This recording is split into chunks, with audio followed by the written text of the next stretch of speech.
Hey guys, and welcome to or back to the Pause in Pursuit podcast with your host, Summer Clark.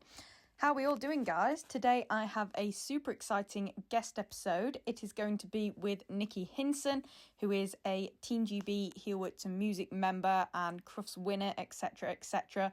Basically the queen of heelwork to music, and she will be answering your questions all about the differences between agility and heelwork to music, freestyle to music as well. If you're wondering what the difference is between heelwork and freestyle to music, so was I, and that is one of the questions that Nicci answers. So if you would like to hear all about these two sports and the differences between them, then please do listen on. I had a really, really enjoyable time talking to Nicci, and I'm sure you will enjoy the episode too. Quick live recap then, weekly recap from me. This week I taught 2 workshops, which was super fun, and then had Wire. Now, Wire, it was my first time competing at Wire. I've never been there before, but I was like, you know what, we're gonna do as many champs as possible this year. So we went to Wire, and it wasn't ideal. Trust Arrow to win grade 7 jumping instead of champ jumping is all I can say. We don't talk about champ jumping. I may as well have ran the course by myself. He was on something.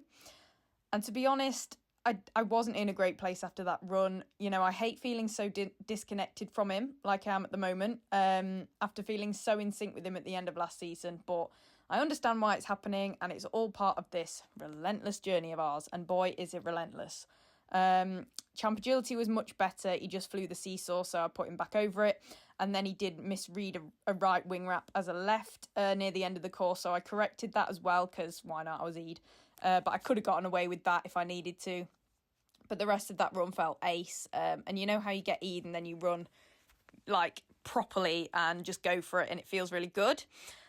I am trusting him less again after our break, and I got into a really good place with being able to trust him at the end of last season, and that's kind of gone a little bit since.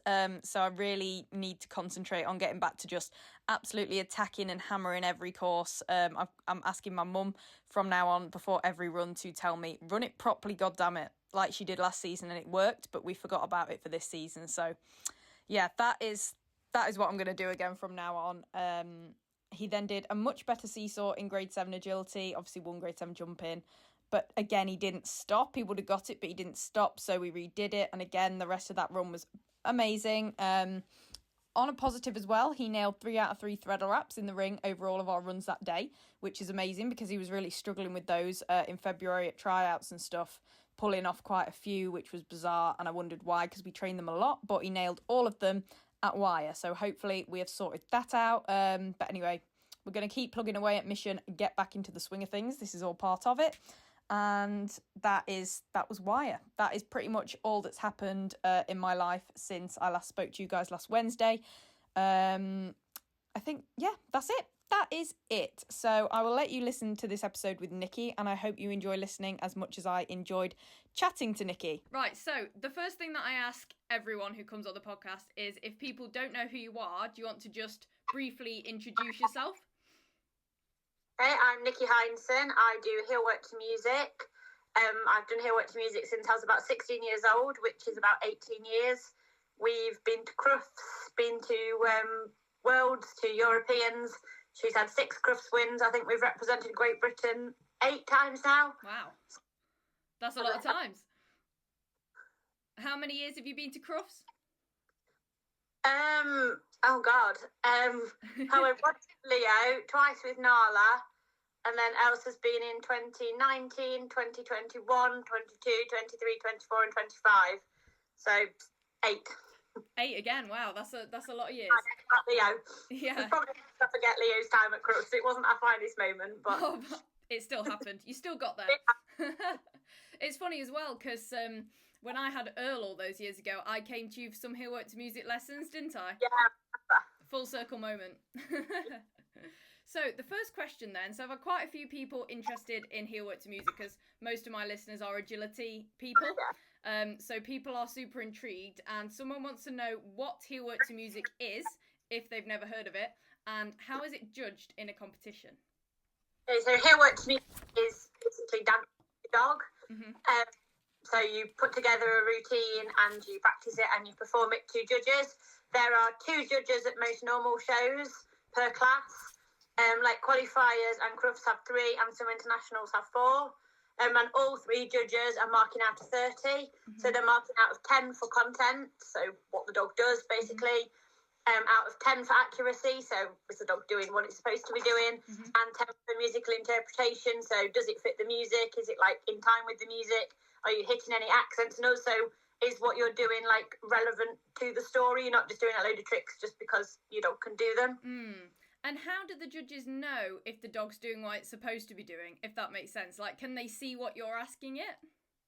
Sometimes, but you can't always take necessarily from what the handler's saying, because like if you think like verbals, we can all use different, like loads of people use twist for what I call spin and twirl. Yeah, but exactly. Twist, turn and back through. And there is, because it's a kind of it is a performy sport, there is definitely an art form of like smile and jazz hands and make it, if it looks right, you can cover stuff up. Equally, yeah, particularly with the heel work aspect, you can see whether it's good, accurate heel work. But you can, like, if, for example, the handler says something, the dog does nothing, they say it again, and the dog then does a spin, you would assume that the dog didn't. And things like if they're walking backwards and they keep stopping, or like, and you have to like re-cue them, or they do a spin at distance and then run towards you, and then you have to send them back and things like that. That kind of stuff is like really obvious. Smoothness as well, I suppose. Like you said, it's kind of a little bit obvious when it's going well and when it's not. Well, because at one, like a well choreographed routine, when it's doing well, each move like flows into like naturally into the other. So if it gets a little bit awkward and the dog's like clearly in the wrong place, then it's very true. That it's not quite gone right. Do the outfits go towards it as well? So how accurate your outfit is to the music and the storyline? Because I always love seeing what people are like dressing themselves up as and the dogs up as for the song. Yeah, one thing, we can't dress the dogs up at all, which I really like about the sport, because as cute as it would be, we want to keep it as like a proper sport as opposed to like a silly circus thing. They're allowed to wear a dressed collar, so they can wear like a little bandana or a little bow on there. Yeah, I was going to say, I've definitely seen bows and stuff. But we can dress up in whatever we like as long as it's family friendly. It does say that the handler should dress appropriately to the scene, but equally, like, points aren't given if you can like go out and buy a West End standard costume versus someone who uses what they've got in their wardrobe and kind of adapts it, it keeps it kind of fair. But for Crufts and things, it definitely makes me feel better if I've got like a good costume. Definitely comfort as well. Yeah, it makes me feel like I am that character rather than like this is just me going out there and dancing. It puts me like into the character a lot more and lets me like go for it and do things that I wouldn't necessarily do if I was just dressed like me. So I think it goes a lot towards like the feeling of it and how you feel and how you like get into your own routine. And do you ever feel like with the judging there's ever, you know, I suppose it's a bit more opinion based than say agility that's just time and faults and stuff like that. Do you ever find that, you know, I suppose judges do have criteria to judge by, but do you ever have judges where you're like, oh, they prefer this, so maybe they won't prefer my dog's routine? Or do you ever find that there's a lot of opinion in there? Or there is. It is a subjective sport by its nature because it's kind of based on an art form. And yeah, it can be quite frustrating because they have guidelines to judge. So you take your judging seminar and it does say what goes in each category. So they do have to judge according to the judging criteria, but equally it is subjective. And while it is sometimes the most frustrating thing about the sport, it's also a really cool thing about the sport. You can be creative. Yeah, whereas it keeps it interesting. Was too prescriptive, everyone would just be trying to tick boxes rather than like being creative and trying things and trying to express them and their dog in their way. So yeah, it's quite frustrating. And certainly there are judges that like certain things, which is perfectly okay as long as it's within the guidelines. That is. So it can be quite frustrating sometimes when you think, you know, I really thought there was a lot in mine and it didn't score as highly content wise or whatever. I suppose it makes it a good spectator sport as well because every routine is completely different.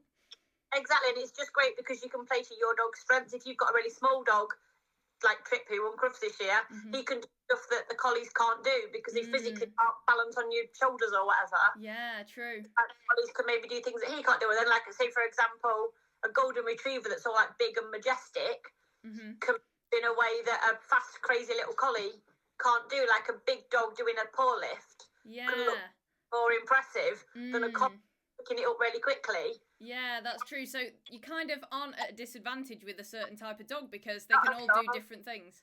Exactly, yeah. I've got Milo, who's like a little scruffy cutie dog. So I kind of play on that, and I can choose music that like enhances his cute, cheeky personality. Yeah, yeah. Big. And also as well, what's nice is if the dogs get old, when the dogs get older, you don't have to keep doing like hind leg work or jumps. You can take them out, but keep equally impressive things. Yeah, and make yeah. different style of music. And still compete on an absolute even footing to like a old dog that's flying through the air. Yeah, whereas I suppose with agility, you know, there's no way to really lessen the impact as they get older. It just is what it is.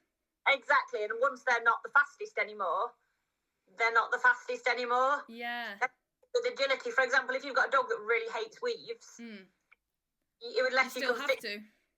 Yeah, you can't. You're never going to be competitive. Whereas if you've got a dog that hates leg weaves, that's just fine. Don't include it.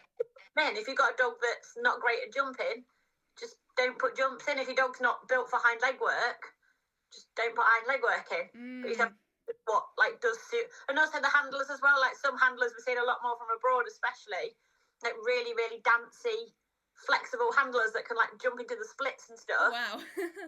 Looks amazing, but equally if you can't do that, it's fine. That's absolutely fine. You just have to make the best of what you can do. Yeah, no, that's true. It's almost, you have more control, don't you? Yeah, exactly. You do literally control what you take into the ring. Yeah, which again is an amazing, it's a thing that kind of makes it easier than agility, but also harder because agility, you don't know what you're going to get on the day. You turn up and the judges set the course. Yeah, whereas you can meet the routine and practice it over and over, can't you? But equally, so can everybody else. True, very true. Yeah, that is true. Pros and cons again. Everyone else was doing a pre-prescribed routine, but the fact that, but equally, you do have to create it. So if the dog performs amazingly, but the routine just isn't up to standard, like that's on you. You can't be like, well, I didn't like that. Didn't like that. Yeah. That did. Yeah, and people use that a lot in agility, so. Yeah, but even if it's like, oh, I haven't trained that, it can not having judge blaming. It can be like, well, I haven't trained that skill. Or, oh, my dog's really like it loves tunnels. Of course, it's going to always choose the tunnel over. Yeah. But you can choose what you ask of it in heelwork music. Yeah. So the next one, and I'm quite interested in this one because I think I know the difference, but I feel like there's more to it. So what is the difference between heelwork to music, which is generally what it's called, isn't it? And then freestyle to music, which I also hear it get called sometimes, but I believe they're two different things. They are, yeah. I mean, really, it needs like its own title. Abroad, they call it the whole thing dog dance. Oh, right, okay. Heelwork to music and freestyle. I think because when it started in this country, it was Mary Ray doing obedient style heelwork with playing and throwing in like a spin or a leg weave, and people were like, "Wow, that's heelwork to music. I love it. I want to do that." And that's where it came from. But since it evolved, so there's heelwork to music, which is the dog working in heelwork, like maybe what you've seen in obedience. Except they do it on the left, and we have to do it on. Well, we have 8 positions. Oh, right. So he'll work on the left, like what you see in obedience. Yeah. On the right, and then the opposite way round. So dog on the left or right leg, but they're facing you. The other way, yeah. Shoulders still against your leg, but their bum's like in front of you. Yeah. Then you're cross position, so the dog's in line with one of your legs and their flanks touching the other leg. Yeah, I'm picturing them, yeah. And then aim behind, and then abroad they actually have 2 more. They have dog between your legs in middle, facing forwards and backwards. Oh, wow. And also, we don't just go forwards in them to get a good content mark. You have to move backwards, sideways like towards the dog with them holding position. You can do like pivots, and we also do without hands now. All the top level people don't have the hand there. Oh my god, that is really clever. Very good dogs to stay in position. Yeah, well, a lot of work goes into it, but yeah. I bet. Wow. Freestyle is anything. It could be anything apart from like obviously not dangerous moves. So you literally have a blank piece of paper, a blank piece of music, and you fill with whatever you like. So heelwork has to include the heelwork, but can also include some other stuff. Whereas it's got to be at least 2/3 heelwork. Oh, okay. Yeah. So in the work section, So all your links between, because like you have to link the positions nicely as well. So like they can't really just be like in one position, then you turn around and they're in another. Yeah, it has to flow. Yeah, like spin them or get them to go backwards or around you, or like do something fancy. We're always trying to like find clever ways, so that bit all counts. And obviously little bits that maybe like tell the story. So that's a bit in the lyric that says like they're sad or scared or something. They might like stop and put their paw over their face, or sometimes like you like to start with a little bit of freestyle at the beginning to like set the theme a little bit. And then freestyle, you can just do literally whatever you want for the whole time. Yeah, you can't have any more than 1/3 heel work in. So you can put a little bit of heel work in to like travel around the ring or whatever, but you can't be more than 1/3.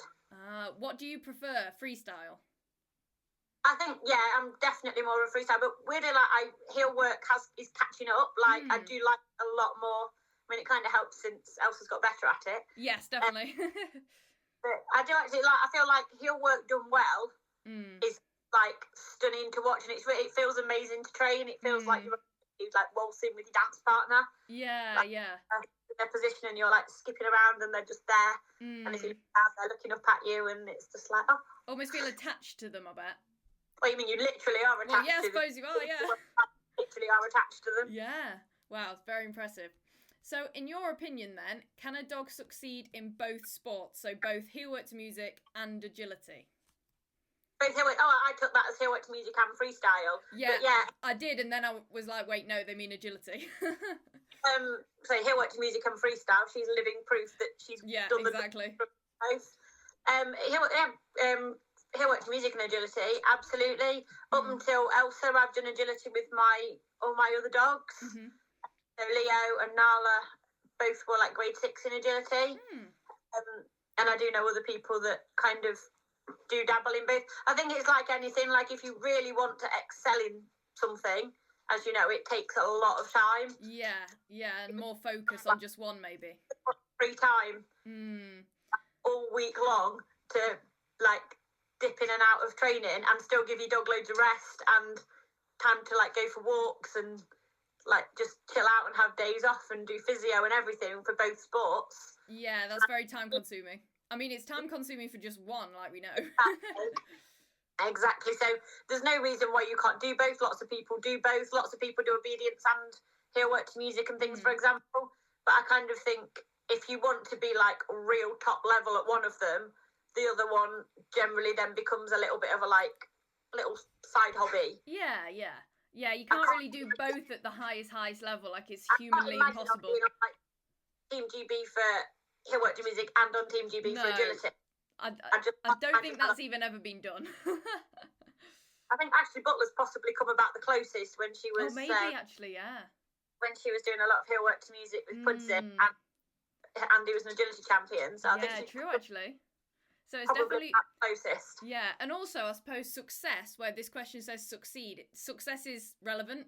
So you know, success to someone may be the top level, in which case maybe not, but success to others is just doing it, you know, to enjoy it and competing on a regular basis. So there's absolutely no reason why not.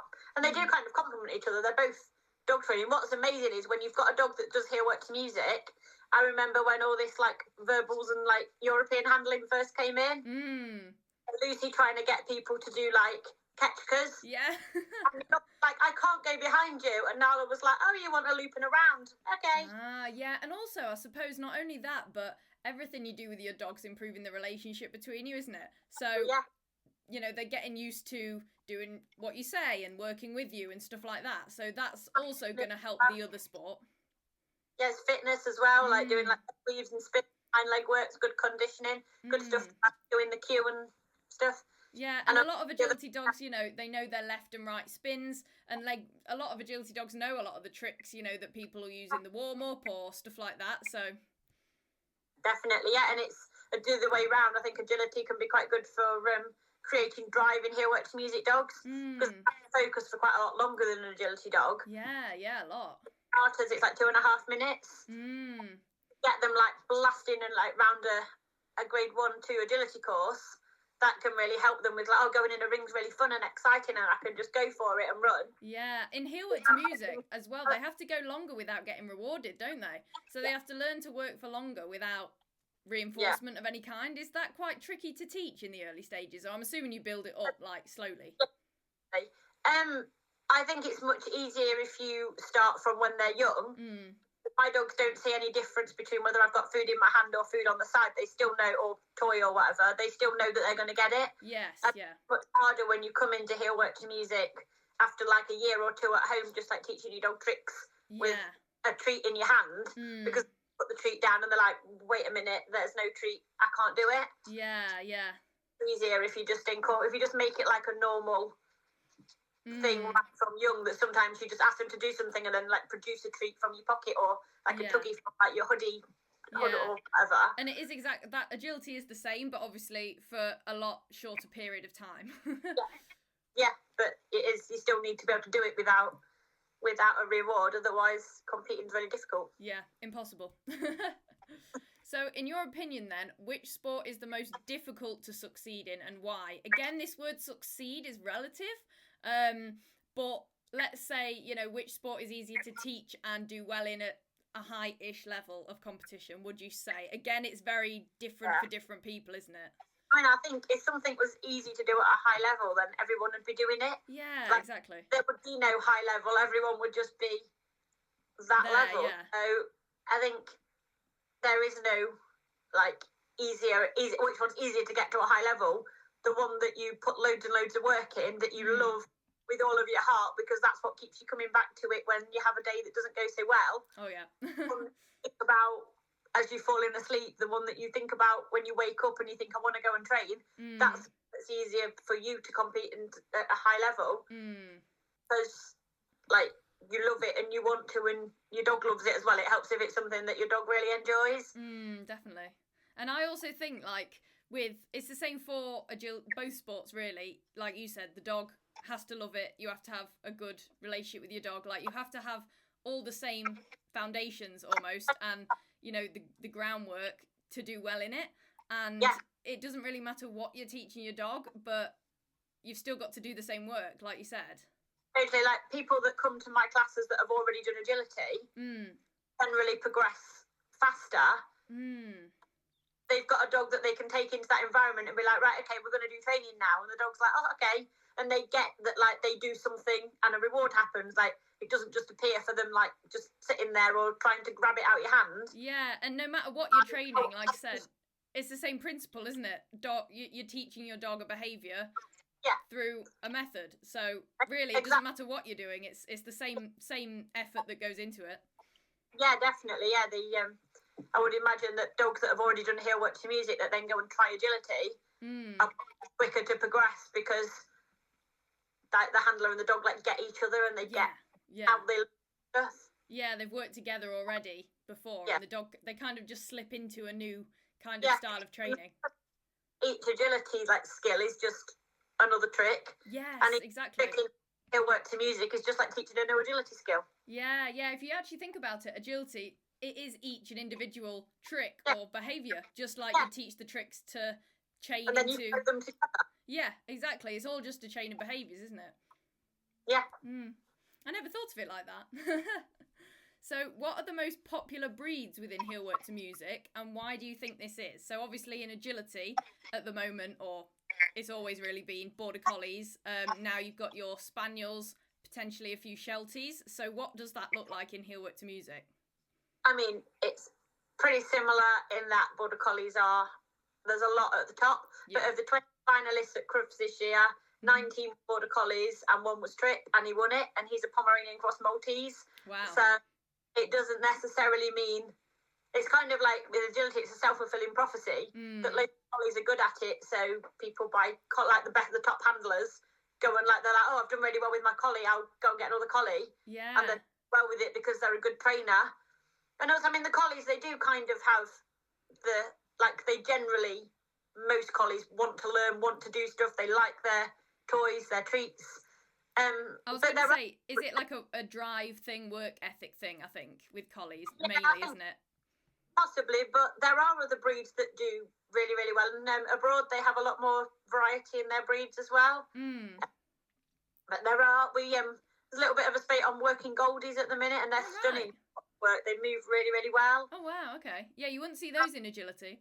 No, again, because they're maybe not going to be as quick. But actually, heel work to music, their movement is absolutely stunning. Yeah. Got some spaniels as well, you'd be pleased to know. Oh, really? See, I've never seen a spaniel do heel work to music. Yeah, there's quite an influx of them at the minute. Not so much a heel work, they tend to be more freestyle dogs. But yeah, there are a few. Oh, okay. Some small dogs, and again, they can do loads of stuff that other dogs maybe can't, like the bigger dogs can't do. Predominantly collies, but there are definitely other breeds out there that do really, really well. Yeah. Do you have any ABC classes in heel work to music like agility does? So excluding the collies because they're so popular. No, so they have to compete against the collies. Oh, okay. But like we said earlier, with agility, everyone's running over the same course. So it's a collie type course with the fast type turns and everything. It's like a bigger, heavier breed might be at a disadvantage. Yeah, whereas it's not so in heel work to music. Well, no, because it's up to their owner to look at their dog. Like, okay, how do I show my dog off the best? Yeah, so you don't need those classes, really, do you? You don't need to make it more fair, because it is already really quite fair. Yeah, you choreograph to what suits you and your dog. No, I like that about it, definitely. So what are the main differences between the agility world and the heel work to music world, then? So we spoke a little bit about this at Crufts, and it's hard for you to just answer because I probably know the agility world more than you do, and you know the heel work to music more than me. But from the bits the bits you do see about agility and within the agility community, how would you say they differ the most? I don't know. I try and sort of keep my eye in the agility world, but I have been out of it for quite a while. I think the biggest difference is that agility is much bigger, which again has its pluses and its negatives. The plus side, I would say, is there's more choice. There's more choice of shows. There's more choice of trainers. There's more clients for each trainer. Yeah, true. Go to, and also if like you have a fallout with the group or you don't like a particular style of show or whatever, there's probably another 2 or 3 shows that weekend that you could choose to go to. Whereas heel work to music, it's very rare that a show clashes and that much smaller. And obviously the pool of people competing, the pool of trainers, the pool of clients wanting trainers is that much smaller. Yeah. Nice that it's smaller because I feel like everyone kind of knows everyone. It's because as well the way the shows are run, they're only ever 1 ring shows because you can't have 2 lots of music playing side by side. Actually, yeah, I never thought of that. So there's 1 dog in the ring at a time, and everyone else who's not working a dog or walking their dogs or whatever are watching. So like advanced people watch the starters watch the advanced and everything in between. So there's more. Do you feel like that's a bit more pressure though, because everyone at the show is just watching purely you and there's nothing else going on, whereas at agility it's like, well, there's probably only a few people around this particular ring. Do you know what I mean? Yeah, I mean, I don't tend to feel that, but I'm like a stagey kid, so I always liked I feel like it is a performy sport. Yes, true. What's quite nice, I mean, less at shows, but more like I love when we go to competitions where the public are there as well, like if they hold them at like a pause in the park or whatever.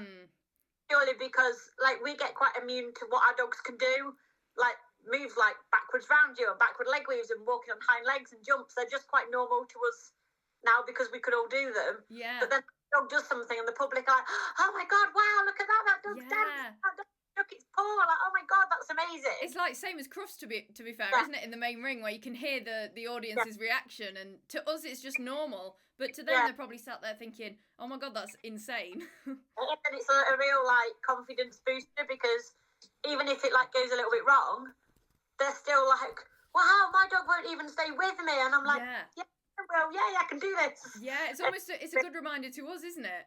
Because it's kind of like, oh wait, it actually is amazing that our dog can do what they can do. Exactly, it is really cool. And also, I feel like there isn't like when it's other heel work to music people watching, like everyone had their first show, everyone's had a day where it hasn't gone great. Most people at the show are actually going to work that day anyway, and I've got no idea how it's going to go. Yeah. So they're not sitting there like, haha, look at them, they're really bad. Because actually, like, they might go in the ring later and be really bad as well. Yeah, so, I mean, I suppose that's similar with agility in the sense of we all know how it feels. Do you know what I mean? And even, amongst both the sports. So at Crufts, for example, when, agility people watching heel work to music, we all know the feeling of a competition going well or not. It's no matter what the sport is. And you know how hard that someone's worked to even get to the point of being able to enter the competition. So you're never going to be like, oh, haha, look at them, they're really bad. Yeah. They maybe just having an off day, or maybe they're just starting out, or maybe they're really, really good and something's happened that week at home that meant that they haven't trained, but it's generally like a supportive atmosphere rather than like, I mean, I can't imagine anyone like laughing at someone else in the ring. That'd be really horrible. I think hopefully not. Any friends.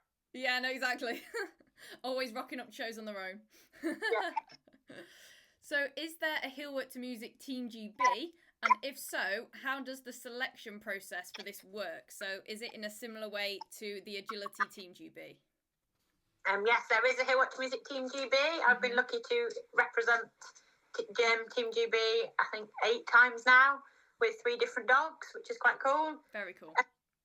We have already had the email to say that we're going to Worlds in Finland, but the announcement hasn't gone out today. Gina was busy doing your announcement. I was just going to say, this is a very apt question. So, well done to that, by the way. Thank you. If whatever reason it's not out by next Wednesday, you need to edit that bit out because it hasn't been announced, but I think it will be. I'll keep an eye out.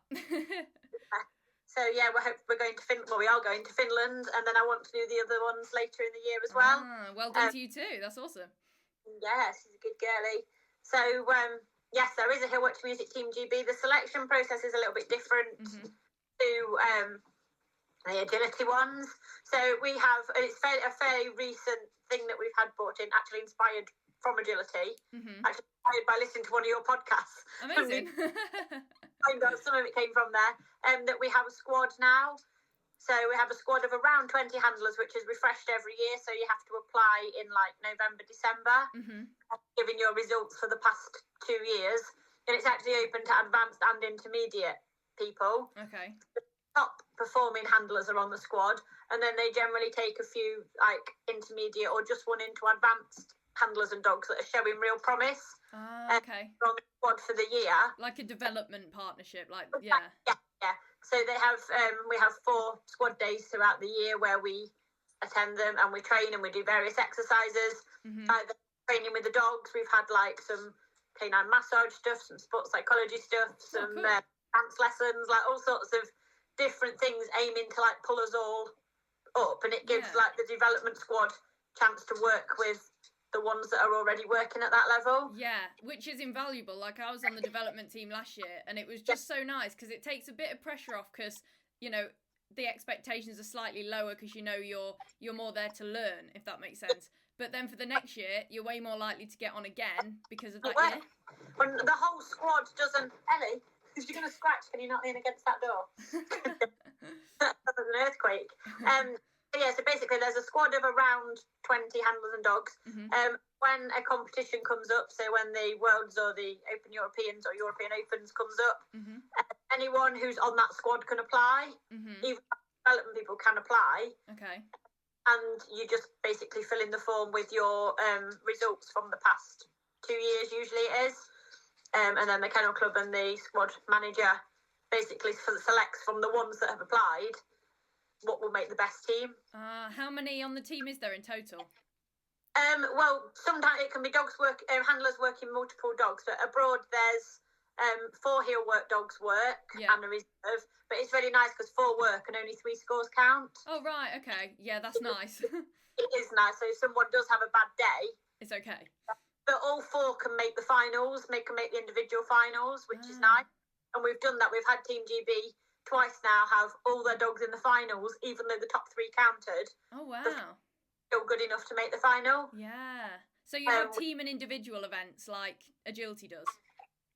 Well, basically, they have everyone in the heelwork works on the first day. Yeah. So everyone who's entered. The reserves also get to do a demonstration while the judges have a break, which is nice. Yeah, that is nice. If they travel out there and don't work, they still get to perform their routine. Okay. That makes it a bit more worthwhile, doesn't it? It is really nice. It's a nice experience if you take a younger dog as a reserve, for example, to give them the experience. Yeah, definitely. And then of the 4 dogs from each country that works, the top 3 scores are taken, and that's how they decide the country's rankings. Oh, right, okay. But also from when you work that day, the top 10 of everybody go through to the individual finals, and you would do your same routine again on the Sunday, and your scores added together from qualification day and final day to get your individual overall title. Okay. I was going to say, surely you don't have to learn more than one routine at once. You do your same routine, but then again, and then the next day is the freestyle day, so all the freestyle dogs work. It's worked out from the best 3 from each country to do the country ranking, but then the top 10. So, like, even if, like, say, for example, the rest of your team doesn't have a great competition, you may get a high score as a country, but one person who does have a good day can go into the individual finals and still compete. Oh, okay. Like I said before, like all four can still make the individual final. There isn't a rule that says like only three. Yeah, because then you'd almost feel like you're competing against them, wouldn't you? You kind of are when you once you, on team day you compete to get the best possible score you can for your team, but also obviously for yourself. Yeah, true. Yeah. Individual day, you kind of are competing against your team, but again, same as agility. It's just part of it, isn't it?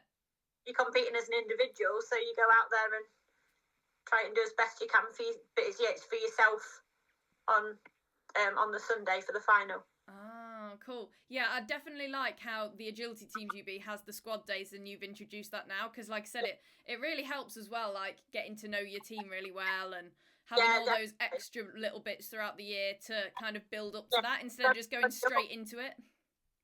Yeah, it pulls everybody up as well. Like you see other people that you know are on the team, but also are your competitors for like the rest of the year. And they're looking really good. I need to up my game. Yeah, no, exactly.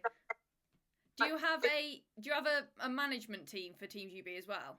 We've got a team manager. Yeah, we've just got the one at the moment, and then Gina Sampson from the Kennel Club works like alongside to obviously do like official stuff. Yeah, coordinate it all. She's very busy, isn't she, Gina? Doing all sorts, bless her. It's a good job. And then there's me emailing her about like random things to do with like clothing and all sorts, and I'm thinking, oh God, feel bad. So, also, that's what I was going to ask. Team GB kit, because obviously Agility Team GB has a kit, everyone wears the same kit to compete in, but you guys have your own outfits, don't you, for your routines? We do. We still have a kit. Okay. Where they have opening ceremony. Right. And then at the end of each day, you come in to get the results of the team, and then at the end of the whole competition. So when you're like on the podiums and stuff, you're in your GB kit with your sponsors on and stuff. Okay. Wear your kit generally at the show. Right. Compete, and then if you didn't wear your costume all day, that'd be depending on what costume was. That's very true. Yeah.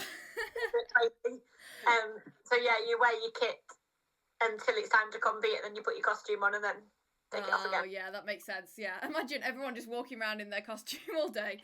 That's one of my favourite things about Heelwork's music show, is when you sit in the audience, if you ever see a picture of, like, the audience of a show, so the other competitors, and there'll be someone in, like, a really fancy dress, then they'll have the dry robe over the top and wellies, and there'll be someone, like, applying clown makeup, and there'll be someone just there in their tracksuit bottoms, and along will have some other like weird costume, and no one bats an eyelid. Like, it's normal. Whereas in agility, it's pretty much everyone just wearing leggings and a top. That's it. It's completely normal to like pass people in the car park that are like half in a costume, but like got the dry robe over the top, or they're like walking their dog in little shorts and a top, ready to compete, but they've got their wellies on because the grass is. Like, nobody even, like, any other setting, people would be like, what are they doing? What is going on? Yeah, you don't even look twice. Nobody looks twice. I love how pretty much, I feel like dry robes are just a dog sport thing now. Like, every dog person has a dry robe.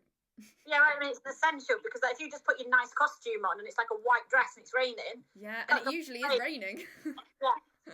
And muddy as well. So it's just really, it always makes me laugh. Like people do like face paint and stuff, and they might do that in plenty, or like do a wacky hairstyle. They might do that in like plenty of time so that their friend can help them before they go and compete or whatever. Yeah. Normal clothes, but they've got face paint on, and like there's nobody bats an eyelid, which just makes me laugh every time. That's so funny. I'd like to go to one just to see that. Well, if you ever see like a picture that someone posts, and you can see the audience in the background. Yeah. You zoom in, you'll be like... I'll have a look on some of the groups, see if I can find pictures. That's so funny. Is there a heelwork to music version of Agility Net? Yes. Okay, I was going to say, I feel like it needs one. Yeah, there is one. Does it get as controversial? No. Not controversial as agility net, no. Nothing exists that is. It's quite well moderated as not much gets past, which I suppose is a good thing. That is a very good thing. No, it's not quite as exciting and spicy as agility net gets. But it's a smaller community, so I guess. True, yeah. Yeah, not as overpopulated. Within the sport, and the opinions don't always agree with each other, but that's very normal. Yeah. But yeah, when it's smaller as well, it's much harder to really kick off because like Very everyone knows who you are and might be judging you at the next show or you can't or whatever. Yeah. So you can't be a keyboard warrior because everyone knows. no, exactly. That's so it's a bit funny. hard to be anonymous. So we've already kind of covered this, but are there heelwork to music versions of EO and AWC? And if so, do you travel abroad for them? So we've kind of already covered that. So obviously EO European Open, you said that is a thing. Yeah, it's a bit weird. It's like a politics. There's the World Championship, which is the FCI, like your AWC, yeah.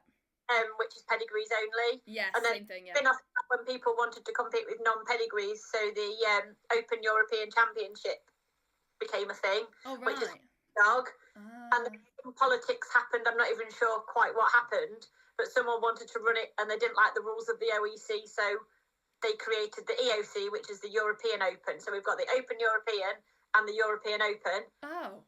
And they're both run most years. They run under slightly different rules. One's FCI and one isn't, basically. Oh, okay. I mean, it's great because there's just more competitions to go to and more choice as well. If you don't, I think it's a great thing that rather than them moaning like, oh, I don't like the rules of the EOC, that's wrong. Just do another one. I don't like it, so I'm going to make my own that I do like. Yeah, that's fair enough, actually, yeah. Like, don't moan about it, do something about it, and then people can go to both, or they can go to all three, or they can only go to the one that they like. And I'm assuming when the squad applies to go for these things, they choose the ones that they want to go to. Like, for example, we had the choice of what to try out for, whether we wanted to do both or just one. Yeah, when the application comes out, you can look what it is and what time of year it is and be like, do I want to apply for that one or... Ah, yeah, that's good. And obviously they're abroad, because we spoke about this year's one being in Finland, but has it ever been in the UK? No, it hasn't. I would love it to be. Yeah. I'm not sure whether we can do the FCI ones or not. No, I'm not sure if we've ever... Well, I don't know if we've ever done the AWC actually in this country, but we did EO last year. You did EO, and is that FCI? Oh, yeah, it will be, yeah. So maybe Yeah. And you can't? I don't know. It's not... I think we're looking into it. I mean, I would really love it to be. I would, but then also I'd feel a bit cheated out of like a road trip. Yeah, true. Yeah, you want a holiday.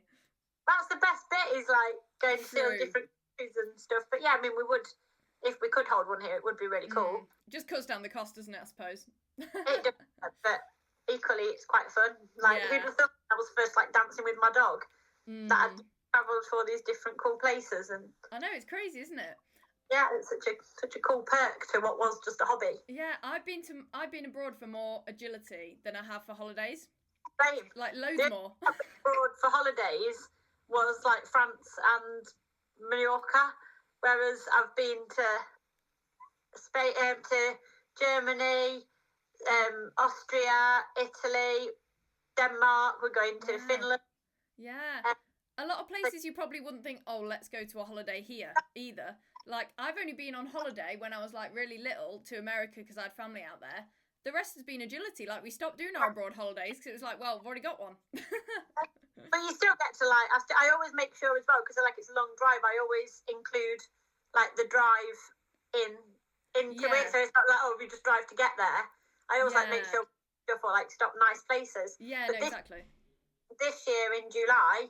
I've been saying for ages I want to do it. So before Finland, I'm going to drive. I'm going for a month in Europe, so I'm going to do some teaching there and some judging and go to some workshops. Oh, nice! Like Belgium, Germany, Italy, probably Austria, Switzerland a bit, Czech, and Slovakia, and then like going up through Poland and up to Finland. We're very well travelled, aren't we, dog people? Hey, that's so cool. It is really cool. As well, so you get to take pictures of your dogs in like really cool places. Yeah, exactly. For the Instagram.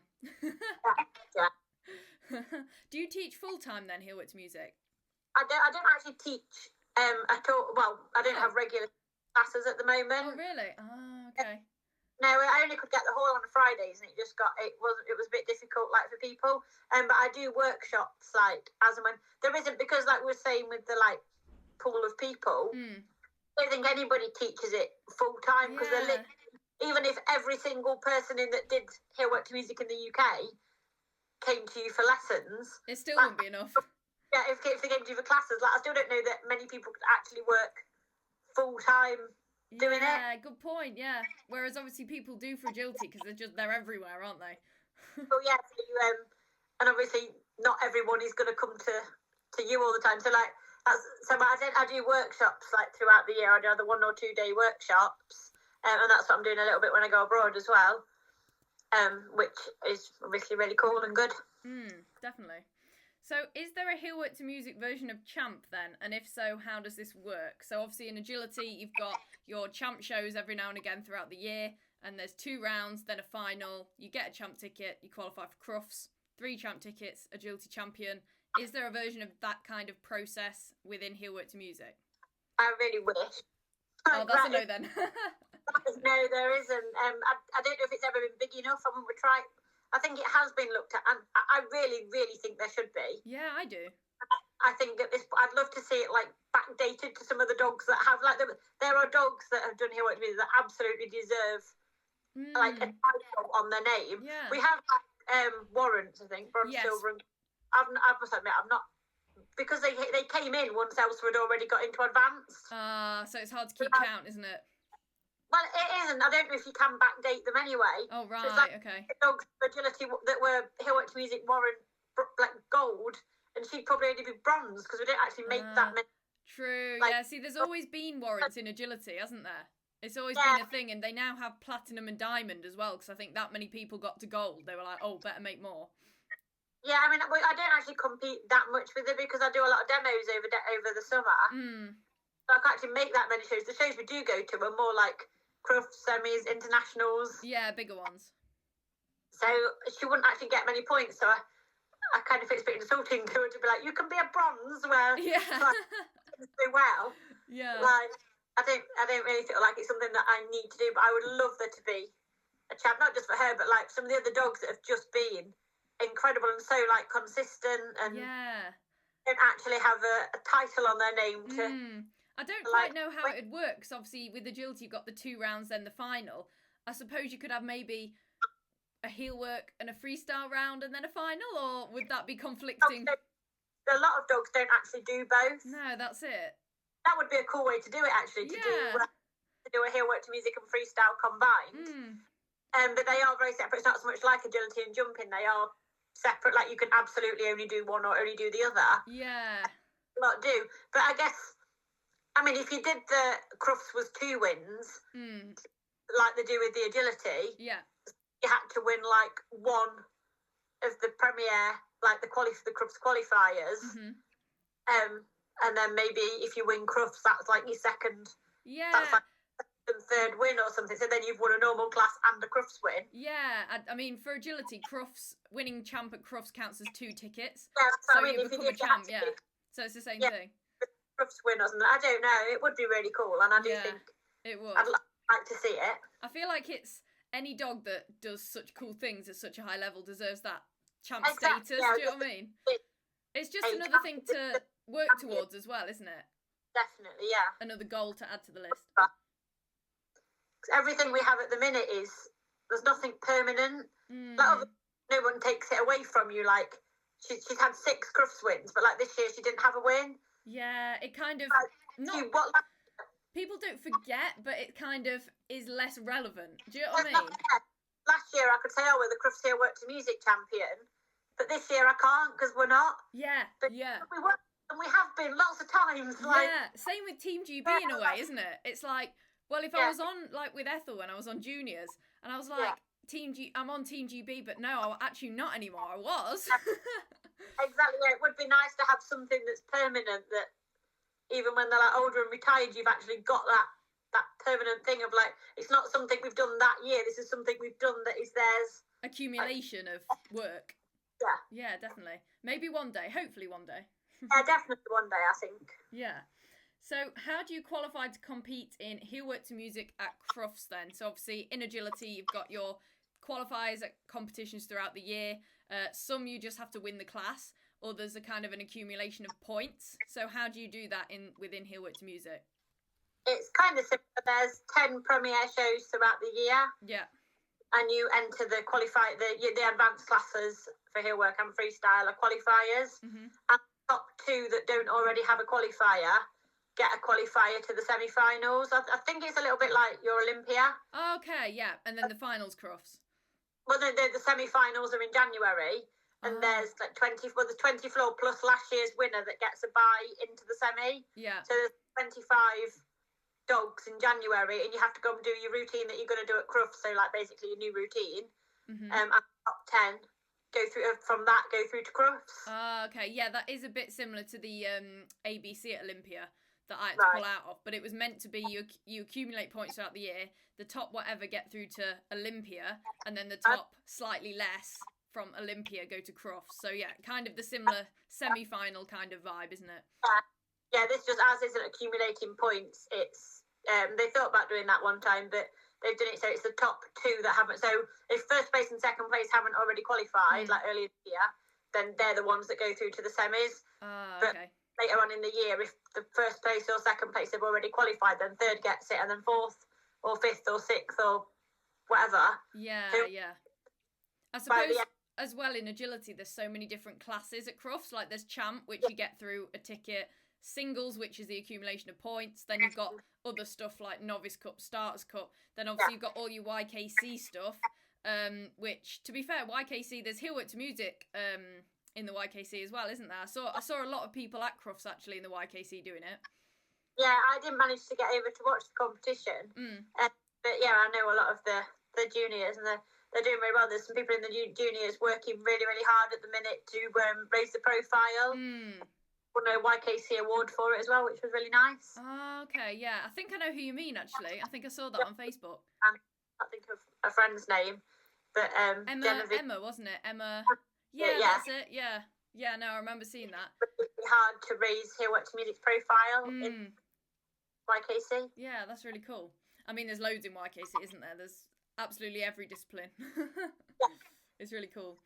I think heelwork's quite a difficult one for them to access because there isn't the YKC classes anymore at the camps. They have to come to an adult competition. Oh, really? Yeah, and get a top 10 place, get in the top 10 in their class. Oh, right. See, with agility, to qualify for Crufts in the YKC, there's YKC classes at Crufts, so you're only competing against other juniors. Yeah, so there isn't to qualify. Once they're in Crufts, it's obviously against juniors. Yeah. But yeah, to qualify, they have to go to a competition, and they have to get points as well. So if they go to 1 and come 8th or 9th or whatever, they kind of need to go to loads more. And they're quite spread out, so it means that the parent obviously has got to drive them around. And also, if their parent does heelwork to music, the dogs can only enter 1 class per day, or 1 heelwork, 1 freestyle. That's irritating. So if they share a dog. And also, if they share a dog and the parents in novice or intermediate, then the child, or advanced, then the child has to work against that level of adult. Yeah, I guess it goes back to what we were saying earlier about it being agility is just a bit more accessible at this stage, isn't it? And being bigger, yeah. I'd say heelwork to music will get there. I think definitely it's growing, 100%. And it could never be as big as agility. Imagine 18 rings playing music the festival. I think they'd have to have little soundproof tents. Yeah, you'd have to hire the whole NEC and have each hall. Kennel Club could definitely afford that. I'm sure heelwork to music could afford it. Right, so does heelwork to music have a season then? And are there regular competitions throughout the year? So the agility season is pretty much February or March-ish to about October, and then you've got the winter season off. And during that time, you've got shows pretty much every weekend. And to be fair, even in the winter, we've got shows pretty much every weekend. So there's a regular sort of stream of shows. Yeah, we don't have as many because obviously less people. It kind of, well, certainly for like me, the season kind of starts in January with the semis, which is a terrifying day. Like literally the most scary day of the year because it sets your whole year up. If you have a bad semis, you don't go to Crufts. Yeah. Like that's the year then. Like then you have Crufts, and then kind of after Crufts is when the main season really gets going. There's a couple over winter, but generally that's when like the main season gets going, and there's like 1-2 a month, spread around quite a bit. And then I think the last there's one in like October, maybe November, and then it winds down a little bit. Similar. And then people that have qualified for the semi, the last qualifier for semis is the end of September. Okay. Which then gives people time to get their new routines ready and got a solid 3 months. Well, if you qualify earlier in the year, you obviously know. Yeah, true. If you qualify later on, you still need to have time to get ready. Yeah, definitely. Which I suppose agility's similar in the way that you still need to do your training, but you don't. It's not like you have anything to memorize or anything like that. Like you just train. Find the music and everything. You can't routine. You can't use the same music more than once at Crufts. So change your routine whenever you like. You can have change it halfway through the year, or most people keep a routine for about a year, but they don't all change it. Like the lower levels don't necessarily all change it over the winter. Often they'll change it when they go up a grade. When they go up a grade, got an agility vibe. They will up a level. Yeah. Because you get longer music. Basically, from starters you get 2.5, novice 3, intermediate 3.5, advanced 4. So often they go, and obviously they'll want to up their content a little bit, or maybe do something a little bit more ambitious. How long does it take you, would you say, to, again, roughly, I suppose every routine's a bit different, but from the point of the idea reaching your brain to having a full, complete routine? So again, it would depend on the level. If I was choreographing something for a young dog in novice, I'd do it in a couple of weeks. Oh, right, okay. But because it wouldn't be very complex, I would be taking moves that they're quite confident with. Yeah. Putting them together, maybe adding a prop or whatever, and teaching them. So depend how complicated. With a dog that knows quite a lot, I could do it in a few weeks. But trying to get something for Crufts, where you want a really interesting idea that's different from what anyone else has ever done, and you're going to want good props and quite you're going to want the dog to do some quite complex behavior. Judges like to see things that are choreographed that are very obviously for that routine. You plonk them in any routine. Yeah, you have to kind of teach it. On the teach her to type and teach her to do the bit where she pulls the bed sheets off and it was so obviously fitted that so there's a lot of times you can't just use what you know. You have to teach, and as the standard goes up, you're right, I need to teach harder stuff and better stuff and more impressive stuff. So then generally I kind of like to have an idea in the summer. Okay. So that I can play around with it a little bit and check that it works as well as I think it will. Kind of make a prototype prop just to make sure, because the props, depending on what the dog does with them, they need to be really solid and strong and safe. Yeah, true. Yeah, you don't want it breaking down on you in Crufts. Oh God, no. But over in there, but equally you need to be able to fit them in your van or your car. Yeah. And you carry them into training and set them up and Have you ever had that? Have you ever had either a prop or an outfit malfunction or anything while you're performing? Oh no! I don't think I've had a really horrendous. I mean, I've definitely flashed more than I wanted to. There's different pictures of who let me out in that? Yeah. Not full routine to her Matilda routine. I had the shorts under the skirt. Yes, I remember that one. Who let me out like that? It was a really good idea, though. I love that routine, but shorts under skirts always. Yeah, absolutely. Got to be safe. No, because too many paws and things. Yeah. So no, you don't want to feel like you have to be careful either, do you? You just want to go for it. Exactly. Yeah, and you really don't want to end up on the Crufts bloopers reel for showing a bump. Yeah. for the next 5 years.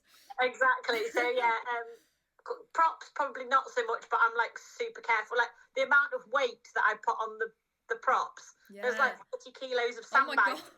These guys in this year they were putting like handbags on the typewriter case around the bottom of the table, so that when she jumped onto it, it obviously didn't tip up because it's a really large older way table. It's like securing down a tunnel in agility.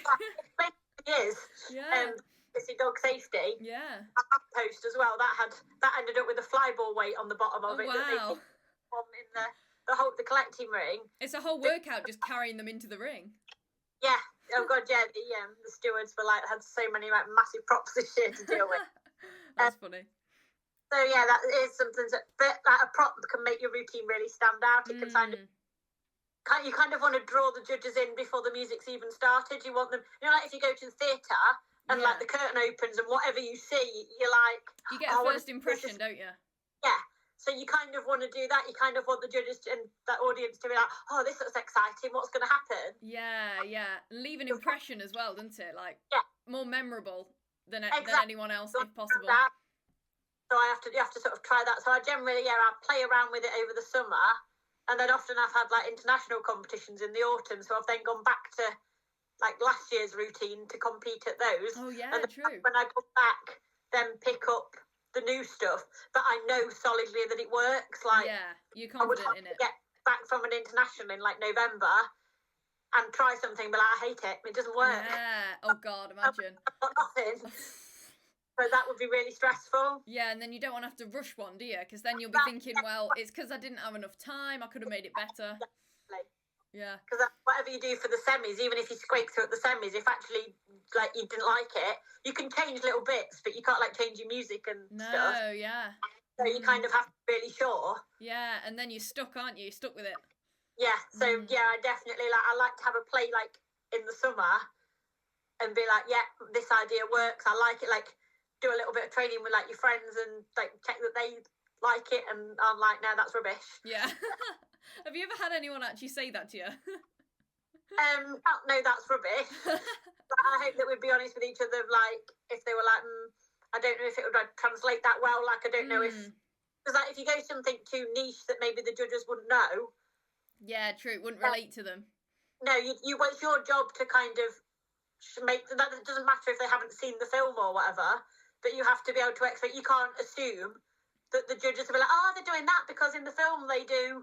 Yeah. Like, there's international judges for a start. They might have never heard of it. Yeah, you almost have to assume they haven't and try and tell the story. Yeah, and show them something that whether they've seen it or not, your routine still like makes perfect sense. Yeah. That's tricky actually. So much thought goes into it, doesn't it? So much. That's crazy. so much thought. So through Spotify and oh God, yeah. But generally, I can do that for ages. But then I'll hear a piece of music and I can just literally envision her doing something to it, and I'm like, that one. Yeah, it's like It just comes to you and you're just like that, and then once you set on it, it's like nothing else. You can't imagine doing anything else. That's the one. You just gotta hope that moment comes to you. Yeah, basically that's kind of where we are. Like as soon as Crufts finishes, I'm like, any time now that an idea wants to pop into my head, that would be great. Do you can panic, but any time now would be good. Do you ever get inspiration from watching other people do it? Because obviously you can't do the same routine do you know what I mean? But do you ever watch someone's routine and pull bits from that for your own stuff? Yeah, definitely. I mean, often you see a routine and go, oh, damn, why didn't I think of that? That's such a cool idea. But obviously, I mean, there's no rule against it, but there's a massive unwritten rule that you don't do. You don't just nick someone else's stuff. No, exactly. It'd be obvious, wouldn't it? Well, yeah, and it would, like I say, it's a small enough sport that, it wouldn't go down well. No. But I see like people do moves or certain styles, and I quite like to play around with their styles just to see, because sometimes I'm like, oh, that wouldn't suit us. And mess around and be like, oh, maybe that kind of routine would suit us. Yeah, and have a go. Definitely inspired by, but usually for me, like, I have to sort of hear it and just be like, and like it just starts forming in my brain as when I bet you're so like dialed in when you hear like even songs on the radio. I bet you're always thinking, oh, how would this look as a routine? Yeah. Can't unthink the thoughts.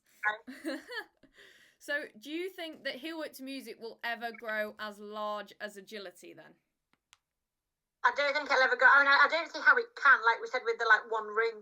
No. Yeah, no, exactly. I can't imagine. I mean, no, I can't imagine it going as large as agility, just because it's quite a niche thing to want to have to like. For a start, you need people that are happy to dress up at least to some extent, and to go out into the ring and perform. Which for me, I find fun. Lots of people find it quite nerve-wracking, but there's also people that would just never ever even contemplate the idea. Walking into the ring by yourself, striking a pose and telling the DJ to start the music. Yeah, I suppose with agility, yes, you're performing to an extent, but it's also like, I feel like the focus is way more on the dog in agility, whereas in heelwork to music, I feel like they're looking at you just as much as the dog in a way. Yeah, I mean, they are supposed to focus on the dog, but you also need to sell it. But I suppose with agility, you have to look good. You can sprint around and like get it over with. Like do whatever you need to do. Doesn't matter what it looks like as long as the result's there, does it? You have to look pretty. Yeah. You know what it is? You are trying to look pretty. Another routine pretty or funny or like whatever you're trying to do. Yeah. Trying to make it look like that. If you're doing a comedy routine, then you want them to laugh. Or if like you're doing a sad routine. Yeah, you're trying to get emotion out of them. So you kind of have to buy into that side of it a bit, and you sell it a bit, whatever like theme you've gone for. And a lot of people won't want to do that just because they don't like that idea. I think it'll grow. Yeah. I hope it does. I mean, I think it's great, but obviously that's me and my obsession. Yeah. I mean, there's loads of dog sports, isn't there? But I'd say agility, well, loads. I say loads. I'd say agility is probably, I mean, how would you say agility would compare to obedience on a scale like how big it is? Would you say it's bigger? Because I would say it's bigger, yeah. But then I'm like, well, obedience was like the original dog sport, wasn't it? So. Yeah, I mean, I don't know. I've done like 3 or 4 obedience shows in my life. But I don't know. It's hard to take.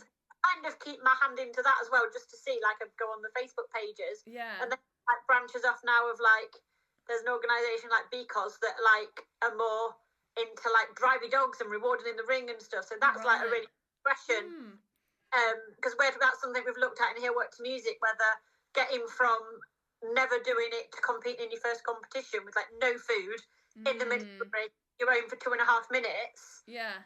Routine that you've choreographed and you've had to remember and stuff is too big a like jump. Yeah, true. Instead of having like a pre-starters class where you can have food on the table and you can reward every like a couple of times, you can run and reward a dog or something. So it is something we've looked at.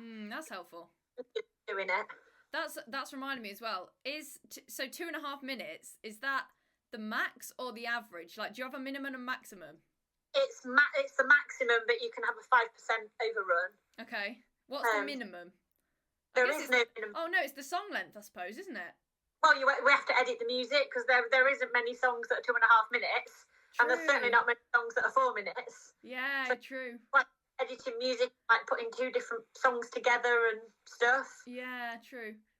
But no, there's no minimum. But obviously, so some like people starting out, I try to say to people like, I'd rather you do 90 seconds that's really good and run out and reward your dog. Yeah, definitely.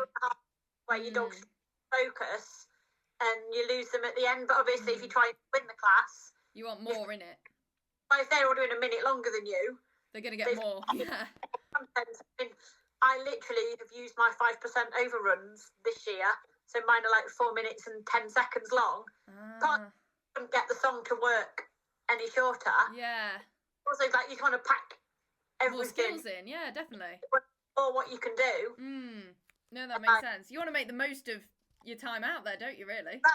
Money's worth. Yeah, it's the opposite of agility. You want to get it done as quick as possible. It's pretty. You want to do it quickly. You want to, like, milk it. Yeah, that's so funny. So this is an interesting one, then. What do you think each sport could learn from each other? So what do you think heelwork to music could do or should do that agility's doing, and then obviously vice versa? I had to think about this, and it's a hard one, isn't it? That was the one that threw me on the list.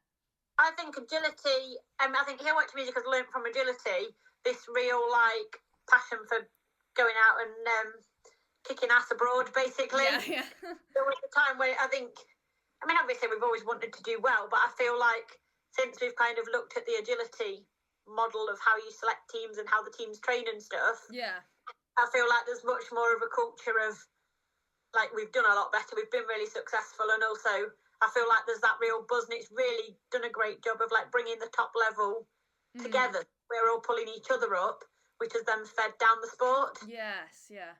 Agility to thank for that. I don't think it's very fair. I think you should tell me what agility could learn from heelwork to music. So I don't really think it's fair that I can do, like, No. say that I don't do and be like, you need to be more like us and do this. No, it's a really tough question, isn't it? I suppose I quite like, in a way, how niche it is, in a way. I mean, I know you can't really make something that's big, not as big, but I quite like how, you know, you said about there's a smaller community and, you know, there isn't quite all that controversy and everything like that. So I quite like that, but like I said, I don't think there's a lot we can do when a sport's so big. It's just part of it, isn't it? It is, yeah. I mean, it's great that it is big, but yeah, it's just a weird one to answer because they're so different, but also the same. There's a group of people that love doing stuff with their dogs. Yeah, that's what I mean. Like agility, heelwork to music is very accepting of, like, whoever you are, from whatever background you come from. Yeah. Everyone's just welcome to come and join in. No one's like, oh, you haven't been training long, or like, oh, you haven't got a collie or whatever. Everyone's just like, yeah, come join us. Yeah, no, exactly. I like the inclusivity, definitely. Yeah. But again, with agility, it is kind of more of a black and white thing. Like, it just is what it is. You can't make it more creative. You can't make it more quote unquote fair. You can't stuff like that. It just I guess that's the good thing about all these different sports. They're all different, and you can choose what kind of style of sport you like, and then choose one. You know, and then you've got like flyball and all sorts. So I feel like it's good that they're different. Definitely, yes. You wouldn't want them all to be the same, would you? That'd be boring. Exactly. So what changes would you like to see within the heelwork to music world? Some sort of champ recognition. Yeah, definitely. Like what we said. I know we did touch on earlier, that was my answer to the question that we talked about earlier, about the subjective judging. Yes. But again, would I change it, and how would I change it to not lose what is actually the most unique selling point of heelwork music? Exactly, yeah, it's hard, isn't it? But yeah, sometimes it would be nice to know exactly what the judges are looking for. But then if the judges had to tell us exactly what they were looking for, we'd all do the same thing. Yeah, no, exactly. So it's style, so I'd like a magic way of making it non-subjective without losing what actually makes it really special. Yeah, no, exactly, that's it. Like, you can think of things that you'd like to change, and then you're like, wait, but it wouldn't be what it is without that bit, or with that bit. It'll be everyone, like, ticking boxes. Like, oh, you just want to see this, so I need to do this. This is, no one would be thinking creatively. If it's not on the list, they wouldn't include it. Do it, yeah, and then it'd be more regimental and boring, wouldn't it? And it'd probably lose that spectator aspect. Exactly. It's just really cool to see what each person brings to it that is their take on it. Everyone gets the same chance to create something. No, exactly. Judges and hope they like it. Do you think you'd ever want to see the Team GB have a bigger management team like agility, or does it work fine with just one manager? Because I can't imagine Team GB with just one. Like, there's quite a few. Yeah, I mean, I know. I thought it would be quite nice to have maybe some. It would be quite cool in a lot of ways, I think, to have someone who really knows a lot about the sport but maybe compete. Yeah. Be a kind of outsider view without the kind of attachment to the sport, if you like. Yes, yeah, no, that makes sense. Like using stuff with us afterwards, but from a, like, not involved point of view. So that would be really cool. And also, like, it would be really cool if maybe we could have a dance teacher type person on board that could really help, like, with like our choreo and stuff. Yeah, no, that's true. That's really cool. Yeah, to just dial in on the handler aspect. Yeah. Because I'm assuming you have, you know, your team vets, team physios, stuff like that. I mean, no, we haven't. Oh, you don't? No. Oh, right. Everyone that I ever know that's been on the team has got their own, like, physio. Yeah, I suppose, yeah. They see with their own dog, but no, we don't have a vet or a physio. Right, okay. To be fair, we have a vet, not a physio, actually, if you think about it. But yeah, same thing. Most agility handlers have their own physios. I think I'm, like, completely touch wood because obviously, like, we don't want to chance anything. But I feel like a vet could be more needed for agility, just because, like, I've never, again, touch wood, seen a dog get injured while doing heelwork to music in the ring. Obviously, heelwork to music dogs get injured like any dog can. It is less impact, I suppose, isn't it? Yeah. Yeah, I feel like I haven't actually like been watching a run and a dog just suddenly like squeal and hold a leg up or anything. Yeah, true. Just it's less likely, I think, to happen. Yeah, and I suppose the physio aspect, same thing. You know, if they get tight from repetitive stuff, you just go see your dog's usual physio every month or whatever. It's always interesting that like the physios touch our dogs, how different they feel from agility. Like, not better or worse, but just really different. Oh, really? Okay. Well, like they feel complete. So I've taken Elsa to Smart Clinic. Yeah. So she's treated by Tina McAdam, who does an amazing job with that. And they both do a lot of like agility dogs. Our dogs feel like better or worse. They just feel really like they literally say like our dogs feel like ballerinas. Like yeah, it's more flexible. More flexible, like really, really defined muscles because they work like sideways and backwards, and they work all of the little muscles more than the big ones, I suppose.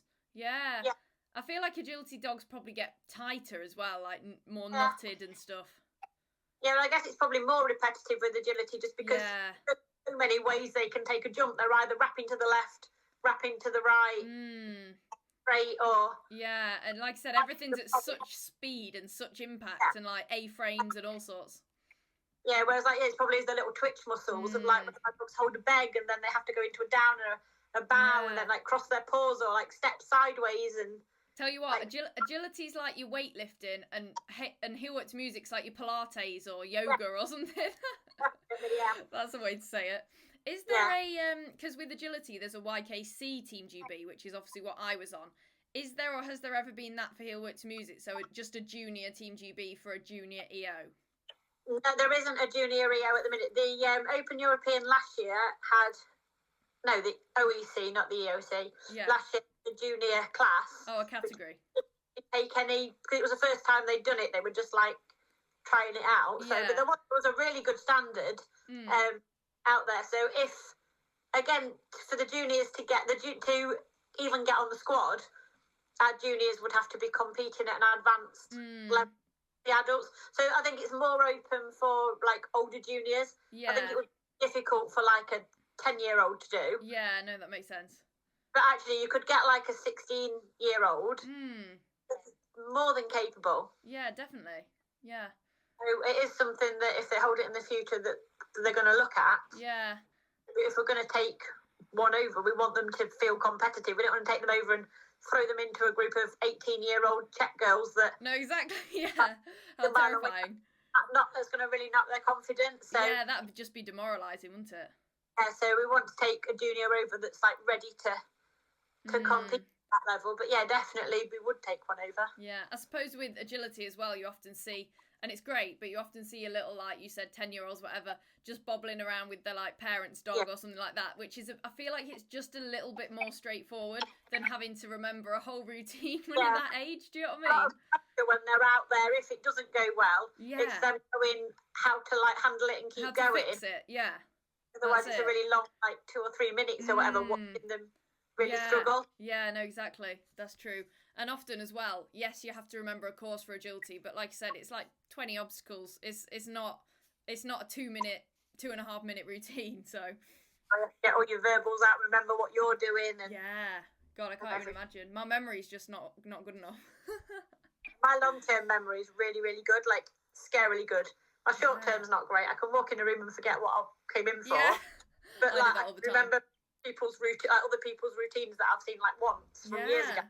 I suppose as well, you're kind of training your brain to remember certain stuff, aren't you? It's all brain training. Well, literally, like when I hear my music, in my head, you know, like when you like walk a course and you're like, go, dig. Yeah. I literally hear my music and I do it almost like a dancer, like in a dance school would. So I'm like, and spin and weave and wait reverse. Yeah. And sing. Feel the rhythm. Yeah, that's literally how my head then hears whatever music I've used. Yeah. Ever and ever, if I ever hear that song, like, start singing our little. Yeah. People around you are like, what? Yeah. So, last question then. And it is, what are your current personal goals within heelwork to music? So for you and your dogs, kind of going into this year. Well, I wanted definitely podiums at Crufts, which I got. I got 2 third places. which has then set me up nicely. We've found out that we're on the team for Worlds in Finland. So obviously I would like to help Team GB get on the podium. Definitely. Also, I would love to get on the podium individually. What I'd really like before she retires is an individual title. She's had a reserve and she's had about 4 fourth places. Oh, cool. Okay. Nearly there. Yeah, but I'd love an international title, either Europeans or Worlds. Either heelwork or freestyle, not fussy. Yeah, I'll take anything. On the podium, the way the standard of the sport is, it's just really gone up recently. Yeah. But yeah, I'd love another podium at an international event. Yeah, and then I've got little Milo, who's an intermediate. He's a whole different kettle of fish from the collies. Yeah, I bet. A whole lot of fun. They teach you more, don't they, though, the ones you're not used to? Yeah, definitely. I got him to teach me some lessons, and he is doing. But he's great fun and completely different style. So we've got a new routine that we're working on. I'd love him to have a winning intermediate this year. Add thirds and fourths. They need 2 wins to get into advanced. I'd love him to. I can't get to many shows this year, but I'd love him at the shows that we do get to get an intermediate win. Really cool. I bet you can, 100%. Just as long as he can keep focused and keep thinking about his hand for long enough. Just thinking about how you said before she retires got me thinking, what age generally, is there an age where dogs kind of retire from the sport? Yeah, there is. It's generally probably a bit later than agility, because again, you can't obviously depend on the health of the dog. Yeah, you'd imagine. You can tailor it to them, but we don't think about things like that. She's in a prime, she's 8, she's she's in a real at the minute because she's physically very fit, but her brain's slowed down just enough that we can actually do the more technical stuff now without her being working a runaway train. That's good.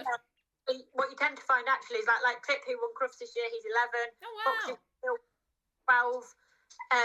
A lot of the dogs that do really well are like 9, 10, 11 because accumulation of the more moves they've got, the before each new routine, so you can teach a few new ones, use stuff that they've already got and make it a little bit harder, whereas a 3 or 4 might have only just learned that move, so you can't really make it that much harder. To be fair, in agility, most people say they're at their prime when they're a bit younger because of, their bodies are younger. But at the same time, I think the opposite sometimes. Like with Arrow, I'm thinking he's actually getting better. He's going to be 6 this year, but I think he hasn't reached his prime yet. He's in great shape. He's perfectly healthy, and like you said about the brain slowing down, just kind of maturing a bit mentally, so that they're not just slamming it. Do you know what I mean? They're actually thinking and sort of refining the skills. So I think you've got more experience, so you know each other. You know what prep works for your competitions. You know how to get the best from them. You've ran courses together. Yeah, exactly. I definitely think she's got a good few years in the tank yet. She better have. Definitely. She doesn't have a choice. You will stay healthy. I don't think obviously when she can't. Yeah. I'll still train her because I don't think she'll ever let me not train her. No, exactly. That's it. They love it, don't they?